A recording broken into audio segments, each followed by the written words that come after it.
Hello, and welcome to my channel. My name is Jonathan Cohn, and today I have my book review of the book Skipping Christmas by John Grisham. This is a very short novel by John Grisham about a couple, Luther and Nora, who are ready to have their Christmas festivities, but then their daughter moves away for the to join the Peace Corps, and so they decide to skip Christmas and go on a vacation, and everybody gets mad at them for not participating in the Christmas festivities. And the entire book is about Luther trying to convince his wife, hey, don't give in to the peer pressure. We're not participating in Christmas. We're going to save money and go on a cruise.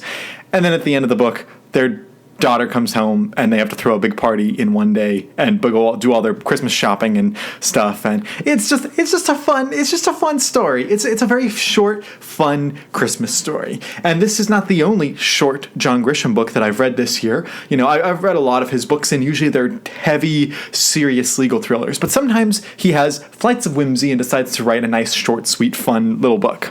And so earlier this year, I read Playing for Pizza, which I loved. Playing for Pizza. I think it's a great book. So much fun. You can read it in a day. It's an easy read. This is about a football player who ends up injuring himself in the U.S. and ends up going to play in Italy. And then that was a good book. And then I read Bleachers, which was not a good book. And it's probably the shortest of the three. And it's football guys reminiscing about their high school football coach, and it was just not a good book. So, you know, he's kind of hit or miss on these short ones, and this one is mostly a hit. It's delightful. It doesn't have really deep themes. It doesn't have really heavy things. It's just a fun read. It's a fun read to read.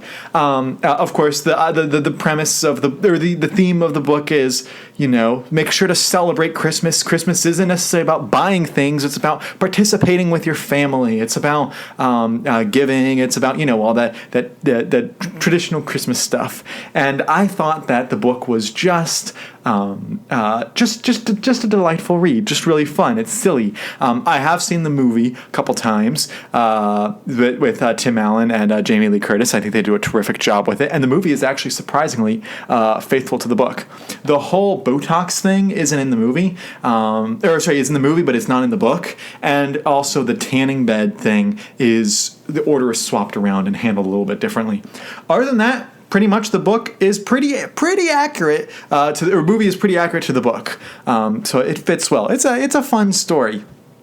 Is it an all-timer story? No, it's not an all-time favorite story for me, but it was an entertaining read. I think that, you know, it's got some of the classic, the way that John Grisham talks about the Christmas parties, the way he talks about The Office, and the way he talks about money and people trying to pinch pennies and stuff. It's very much a John Grisham thing. If you had not had his name on the book, you would have been like, oh, that's a fun little story. And then once you see his name, you're like, oh, of course John Grisham wrote that, of course. So even though it's not talking about lawyers in the courtroom, it's still got those quintessential touches of John Grisham that you see in all his books. So, I actually think this is probably the most appropriate John Grisham book. There really isn't much objectionable stuff in here. Nothing inappropriate for kids like some of his other books have.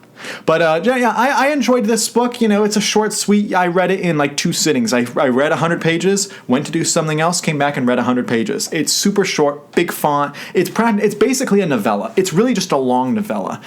If it had the font size that his other books had, it would probably be considered like maybe 120, 130 pages. But because it's that big font, really small paperback, it's like 200 pages here. So it's technically a novel, but I would say it's like a long novella. But it's a fun read. You can have a little fun if you're like, oh, I just need something to break up the big tomes you're reading. You know, this is a good one to do. I just read, you know, Stormlight 5, Wind and Truth. It was a huge 1,300-page book with tiny print, and I decided to read a bunch of short books. I read a Star Trek book, I read a middle grade book, and I read this book. It's short, quick, you know, just kind of knock me back into reading, keep the creative reading flowing, and this is the perfect book to read after you've read a huge tome. You just are like, you know what, I need a short break. This is the perfect book for you. So if you've read Skipping Christmas, let me know your thoughts on it. What's your favorite of John Grisham's really short books? And until next time, I'm Jonathan, and thank you for watching.